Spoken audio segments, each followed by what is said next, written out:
1984년도에 전남의대를 졸업하고 1988년도에 내과 전문의를 취득하였습니다. 그때부터서 공중보건의사로 내과 전문의로서 3년간 근무를 하였는데 저는 섬에서 근무를 했었습니다. 섬에서 근무할 때 제일 기억이 나는 것은 제 둘째 아들이 광주에서 태어났다는 연락을 받았습니다. 그런데 섬에는 의사라고는 한 사람밖에 없었기 때문에 나갈 수가 없어서 아기가 2달 딱 되었을 때 60일째 제가 광주 나와서 둘째 아들을 보았습니다. 그 후로 순천중앙병원에서 1년 정도 더 근무하고 바로 개업을 하게 되었습니다. 1994년도에 1차 의료학회라는 학술 모임을 만들었습니다. 그래서 약 15년 정도를 쭉 하다가 월요내과 의사회로 이름을 바꿔서 공부를 좋아하는 쌤들과 함께 한 달에 한 2번, 많을 때는 4번 이렇게 학술 모임을 쭉 하고 있습니다. 우리가 하고 있는 분야는 주로 내과니까 혈압, 고혈압, 당뇨병, 고지혈증, 골다공증, 제가 관심을 갖는 B형 간염, C형 간염과 같은 간염, 내과 질환을 중심으로 해서 공부를 하고 있습니다. 그러다가 1995년에 그 당시 아주대 병원의 이득주 교수님의 소개로 샌프란시스코 대학에서 골다공증에 대해서 공부하는 기회가 있었습니다. 그때 이후로 골다공증에 대해서 관심을 이제 많이 갖게 되었고요. 1999년에 만성 비형간염 치료제 제픽스라는 약이 나왔습니다.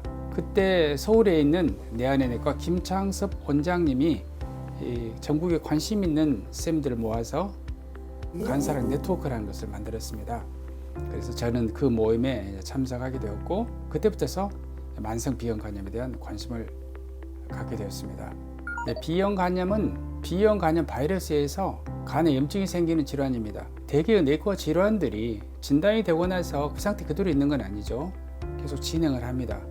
예를 들어서 고혈압도 조절이 잘 되는 것 같지만 혈관은 동맥경화증이 일어나게 되고 당뇨도 마찬가지입니다. 겉으로 보기에는 혈당 조절이 잘 되기 때문에 병이 잘 조절되는 것 같지만 실제는 합병증이 생기고 있는 것과 마찬가지로 B형 간염도 간에 염증이 일어나서 아프진 않죠. 간이 아파도 섬유화가 자꾸 쌓여가기 때문에 간 경변이 될 수가 있고요. 그 다음에 비대상성 간경변까지 진행할 수도 있고 정말로 간암이 생길 수도 있습니다. 현재 우리나라 B형 간염이 있는 분들은 거의 대부분이요 엄마로부터서 이렇게 받은 것입니다. 목의 수직 감염이거든요. 그래서 B형 간염이 있는 분들의 B형 간염 유병 기간은요 그 사람의 나이하고 같습니다. 많은 병들이 유병 기간이 길어지면 합병증이 오는 것처럼 B형 간염이 있는 분들의 나이가 많아지면 점차 간경변, 간암의 위험성이 증가하게 되는 것입니다. B형 간염 바이러스 진단에 대해서 치료를 할 때는 별로 고민하지 않습니다. 테노포비어, 알라페나메이드 그 성분을 사용을 하면 됩니다. 매우 효과적이고 치료 도중에 부작용 때문에 치료에서 탈락하는 사람이 없고 그러니까 매우 안전한 것이죠. 약제내성 돌연변이 바이러스 생기지 않고 저렴합니다. 우리 약을 선택할 때는 효과와 안전성, 경제성을 살피게 되는데 모두 다 만족합니다.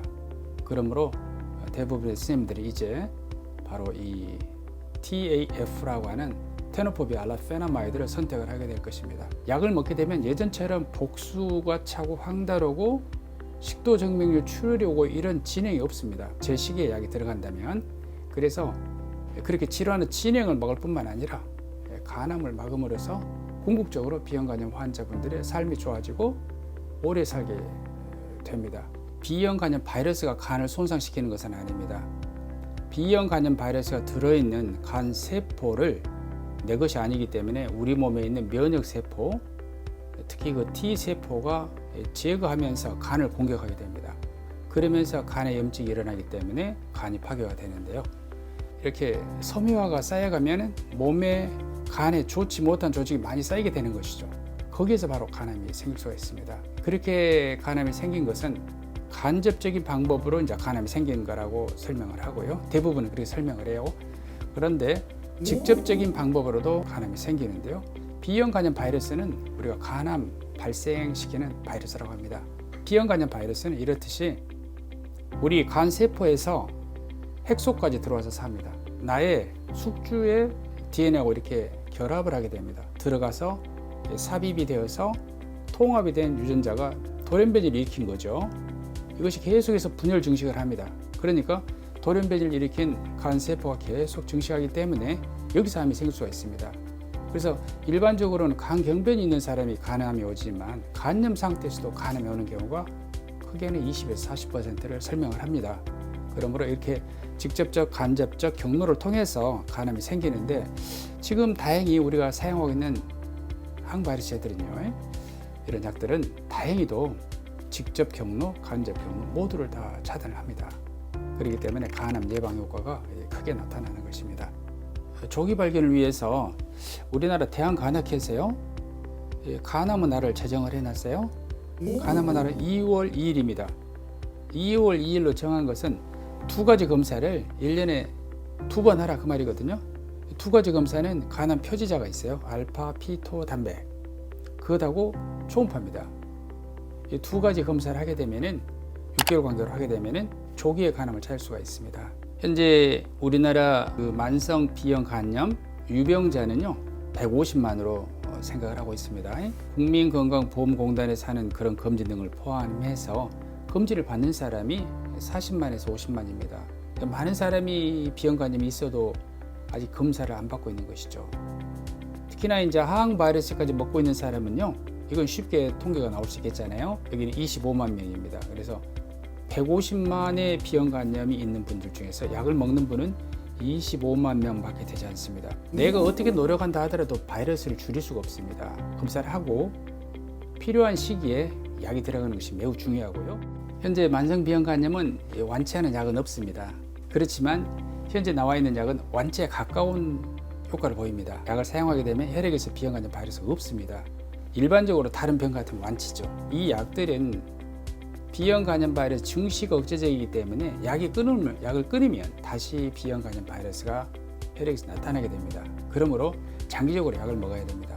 약 먹는 것을 슬프게 생각하실 필요는 없어요. 더 중요한 것은 간암을 예방하는 것입니다. 간암은 굉장히 유병률이 높기 때문에요. 발생률보다도 사망률이 높기 때문에요. 정기적인 검사 꼭 필요하고요. 약을 잘 드시는 것이 정말 중요합니다. 그러면 등산을 주로 했고요. 지금은 등산을 해도 절대 무리하게 하지 않습니다. 건강에 도움이 되는 운동 있죠. 속옷에 살짝 땀이 배일 정도 또는 옆 사람하고 대화가 될 정도의 그러한 그 운동을 하루에 한 30분 정도 하는 것을 권장하고 있고요. 일주일에 3 내지 5일 이렇게 하는 것이 좋은 운동이라고 생각을 하고 그렇게 실천하고 있습니다.